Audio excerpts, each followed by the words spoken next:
May adlaw mga kauban ako sa Cebu Church. Kina itong isgutan usa sa verse nga gisgutan ni Pablo ngadto sa iyang sinaligan nga upinangga nga si Timoteo. Ug usa sa iyang giingon ngadto, nag-anam nagkatinuod karon.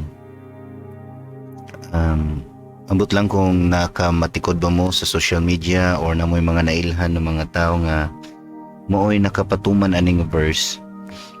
Pero akong isgutan karon. Okay. So mo ni ang verse nga kung but pasabot. Nasa 2 Timothy chapter 4 verse 3 to 4. Ningon si Pablo kang Timoteo, for time will come when they will not endure sound doctrine, but according to their own desires, because they have itching ears, they will heap up for themselves teachers, and they will turn their ears away from the truth and be turned aside to fables. So, kana nga verse nag-anam nagkatinuod karon.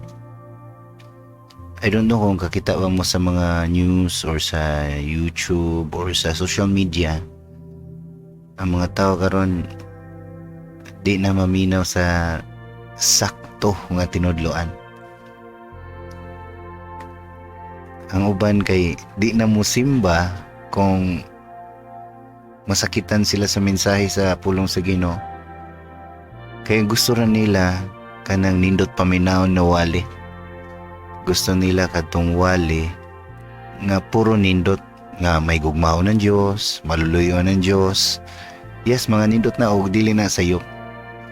Pero kung ang isgutan na kay kung nakaibuhaton na sayop na consequence, ang bayad sa sala kamatayon, dili maayo nga mubuhat og dautan, murag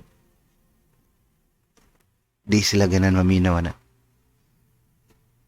Ug nag-anam na nagkatinuod karon dili sa atoa pa siguro basin ang uban na apay mga tao nga mulahutay sa mga iwali nga pulong sa Ginoo nga gikan gyud sa kamatuoran sa pulong sa Ginoo. Pero sa Amerika kung nakabasa mo or nakakita mo, dili lang sa Amerika, sa ubang nasod no nga nag-anam na og gibali nila ang pulong sa Ginoo aron lang ang ilahang gusto mapasud nila sa pulong sa Ginoo nga dili na noon ang Ginoo mo'y mas importante. Ang ilan ng pagbati nga kung unsa nilang gibati mo'y gusto nila nga mo'y iwali. No, ningon diri because they have itching ears. Masakitan sila makadungog kung tinuod. Pero sakit biya gid ang tinuod. Pero ang kamatuoran pod may muhatag nimo og kagawasan. Always remember that truth hurts, but the truth will set you free. Tungod ana gitag-an diri sa 2 Timothy chapter 4 nga mangita sila og magtutudlo nila nga muoy muhatag sa ilang gustong paminawon ug ilang biyaan ang kamatuoran ug moadto sila sa mga tinumo-tumo or himo ra.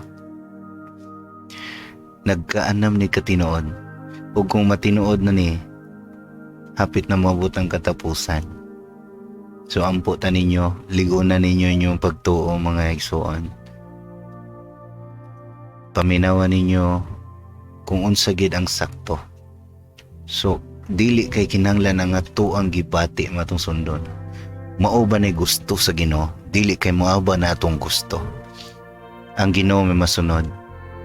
O ang hinaot ko nga kini nga akong gi-share ninyo ron, magpabili ni sa tong kasing-kasing o bisag unsay may tabo sa kalibutan, ato ning kuptan ang usa sa mga warnings gikan ni Pablo. God bless na tong tanan o bisag unsay may tabo, kita ta nga to sa langit.